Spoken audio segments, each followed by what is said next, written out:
I'm Kevin Waldman. I'm a volunteer with the Jewish Community Federation of San Francisco, and we're here at Tribefest in Las Vegas, and I am honored to have the opportunity to speak with Mayim Bialik, the multi-talented actress, mom, blogger, Facebooker, and PhD in neuroscience. That's so thank true. you so much for joining us today for this conversation. So I'm just really curious, I had the opportunity to spend some time researching your bio and learning more about the way that Judaism has an importance in your life, and I'm just curious as to, are there some role models and some people that have lived in your purview over the course of time that have really served as a model for you in your Jewish practice and or as a Jewish mom?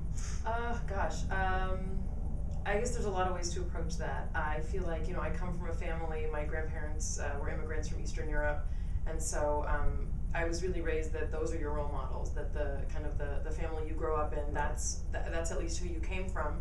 And so I guess, take what you like and leave the rest, and try and emulate the good parts of what you grew up with and what your kind of family situation was like. But I think when I went to college, I went to UCLA. I really kind of took it upon myself to start studying Jewishly, and that's where our rabbi, Rabbi Chaim Seidler-Feller, who's been the Hillel rabbi for 1.5 years, he really was kind of my Jewish mentor. My parents raised me as observantly as they felt comfortable doing. My mom was raised Orthodox, but kind of rejected a lot of that. So I wasn't raised with like the concept of halacha or a lot of like traditional Jewish learning, and that's something I really wanted, and that has really been what I think has really infiltrated most of how I think was more of my traditional learning as I got older. So I guess I've been fortunate to have come from a place where I had a very strong sense of Jewish identity, but then to have this mentor and also a lot of my other professors in Hebrew and Jewish studies at UCLA who sort of, made that Jewish existence as an adult really rich for me. And what about, like, as I know you're a mom of 2 boys, right?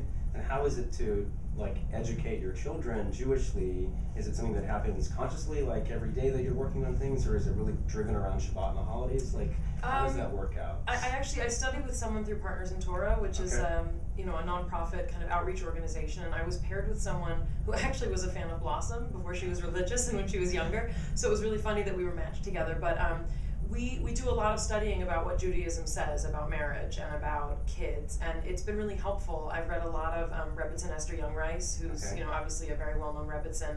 I'm not a Chabad person per se, but her books, especially about parenting, have really more confirmed for me that Judaism already has laid out the path of how to try and raise good people. And obviously there's a lot of subjectivity to what's a good person, but for me, as a person who believes in Torah values, those are the values that I want to instill in my children. And it's very powerful, for my parents to see my 5-year-old reciting blessings that they themselves may not have thought to teach me. But I think they see the power of it, that for me, I don't have a lot of the conflicts they had in needing to leave Orthodoxy and try and make a life. For me, I've chosen more observance, and it really is working well for our boys. That's awesome. So I know you're giving one of the keynotes today at the Tribefest. There'll be about 1,200 people. Oh, I didn't know that. Now I'm scared. All over the country. Jewish leaders, and primarily in their 20s, 30s, and 40s. And I'm just curious, what are you going to be speaking about today? And how did you choose what to talk about for your remarks? So I do a lot of speaking. I do a lot of speaking for different Jewish organizations, for outreach organizations, and Hillels and things like that. But this is the first talk where I decided I didn't really want to do the classic, like how I got here, what my acting history was, and what my Jewish history was.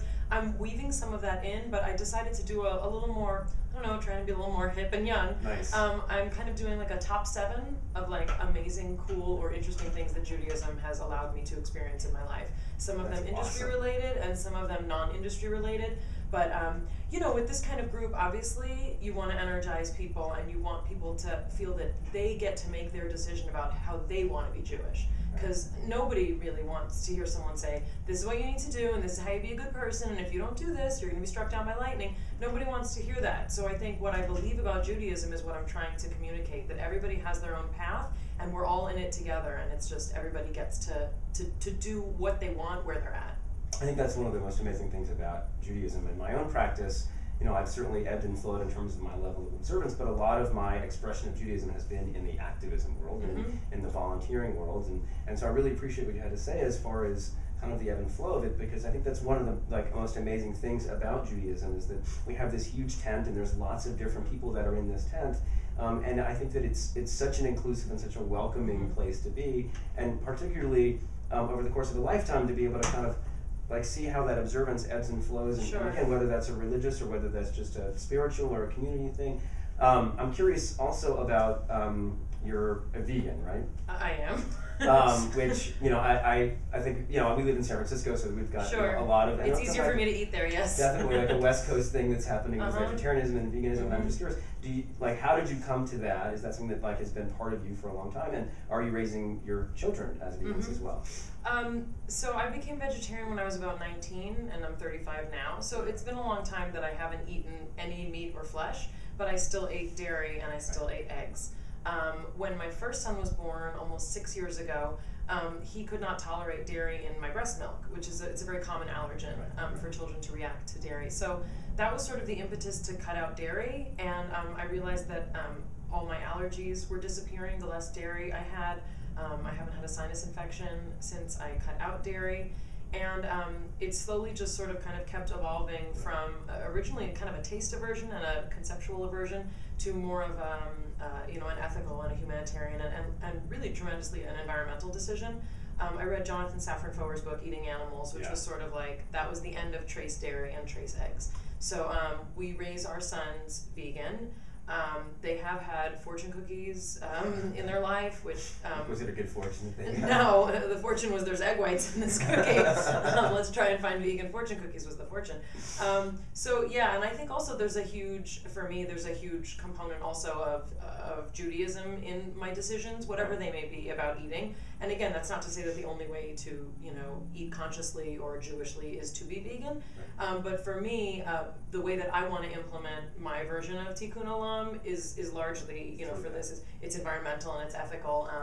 And yes, it is a mitzvah to eat meat, on Shabbos, but it's not something that I feel tremendous conflict about in terms of my other decisions about how and why we eat that way. That's really cool. I have a lot of respect for that, primarily because I've ebbed and flowed a little bit in my own, I definitely eat meat, but it's funny because I've also read Jonathan Safran Foer's book, and I've heard his podcast. He spoke at the JCC in San Francisco and had a fantastic podcast. And it's funny that you mentioned it because it seems like his book for a lot of people was incredibly inspiring and motivating in terms of how we look at eating animals. And I remember him talking a lot about how his grandmother didn't really, I think, understand his choices. Nor would my grandparents have. Yeah. And have your parents kind of embraced that, or is it something that they've been able to? My parents actually are very recently. They've recently stopped eating all meat. They still eat dairy and they do still eat eggs. It was a decision they came to more because of health reasons at their age and stage of life, which is a wonderful reason. But I think my grandparents would not at all have understood. I mean, the option to not eat anything never occurred to them. So, I think a lot of people see it as a luxury, or oh, it's for wealthy people or it's elitist. But a lot of people say that about the style of parenting that we choose also, that, oh, you choose to sleep with your kids and, and eat this way and be the primary parent because you're rich. And honestly, that's not true. There's plenty of people who choose a vegan lifestyle or an attachment parenting or whatever lifestyle because they believe in it, and there's plenty of people who are not wealthy and elitist who choose to make these kind of decisions. So I think that part of it, there is a certain aspect of luxury to these kinds of decisions, and I think that's part of the consciousness of existing, is to know that these are decisions that we get to make, and were I on a desert island, were I struggling, were I, blah, blah, blah, all that stuff. Yes, decisions might be different, but you also hear amazing stories of people who survived the Holocaust on potatoes because that's all that they chose to eat, and there was meat, and they chose not to eat it. So again, I'm not comparing anything to that kind of decision, but I'm saying that everyone makes their own decisions for each situation that they're in, and I don't know that I could globally say I would start eating meat, or my grandparents obviously would think it's ridiculous. But so you talked about San Francisco being a place that you have an easy time eating. What's your other connections to the Bay Area? My husband grew up in the Bay Area, and my mom's younger sister moved there when I was little. So I grew up visiting my 3 cousins there. Two of whom now live in San Francisco, one of whom worked for Brandeis Day School. Oh, cool. My uncles lived in San Francisco my whole life, so I have a lot of family. Yeah, and I'm much more, I think, of a Bay Area personality. We have a lot of friends, and all my husband's closest friends are still in the Bay Area.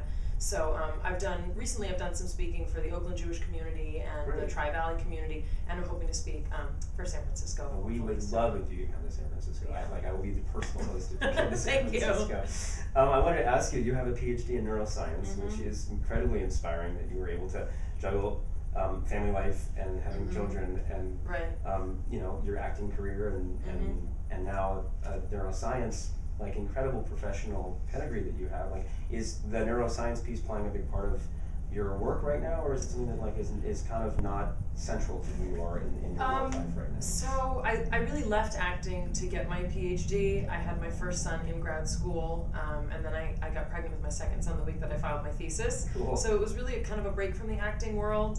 And once we had our first son and kind of fell in love with the style of parenting, we realized that a research professorship was probably not going to allow me the maximum time that we believed I should have with our kids.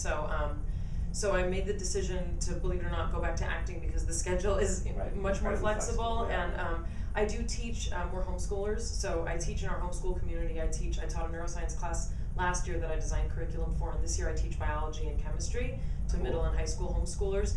I use my neuroscience degree a lot, especially I actually wrote a book for Simon & Schuster. It's coming out next year on kind of my belief in the neurobiological basis of attachment parenting and why it works in terms of neurodevelopment. So I use it frequently. I love to psychoanalyze people all the time. But now that I'm on Big Bang Theory, I'm playing a neurobiologist, and that was actually because they heard that I was a neuroscientist. So originally she was sort of just an amorphous science nerd, but they made her a neurobiologist. It's a subtle difference between neuroscience and neurobiology. I won't bore you. And are you having a great time with that show? It's great. It's a really challenging show. Obviously the vocabulary that they give us is hard, but they really kind of change up the scripts up till the last minute. You really need to be on your toes. It's a very intense set. I don't mean that in a bad way, but it's just it's not the kind of thing like, hey, I'm going to work, I'm gonna have a great, it's intense. It's a very intense set. Yeah. And do you have cue cards, or is it like total? It's all memorization. Oh, it's all memorization, and as I said, sometimes they'll give you a new speech in front of the 200-person audience and say like, try this out. Learn it. Come on, everybody's waiting. Learn it. So yeah.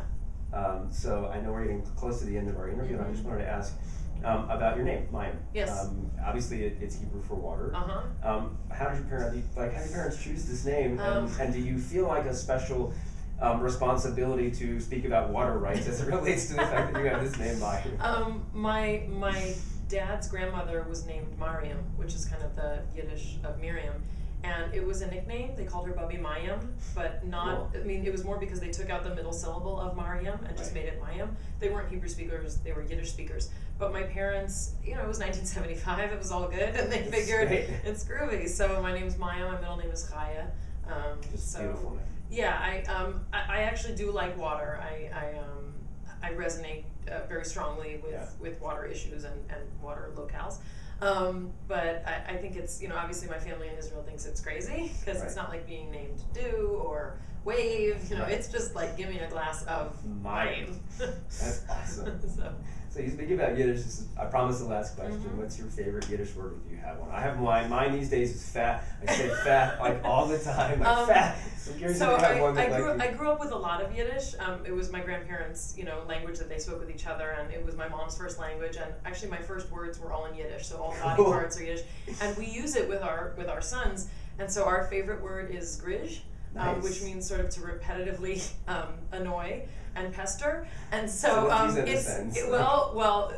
grij nicht means don't do that, and so it's something that we use with our son. But he has started using it with us. Stop grijing me. That's what he'll say. Stop grijing me. It's very funny. That is awesome. Well, thank you again so much. It was a pleasure to talk to you. And good luck today. I hope you have a great speech. Thanks so much. We really appreciate you coming. Thank you.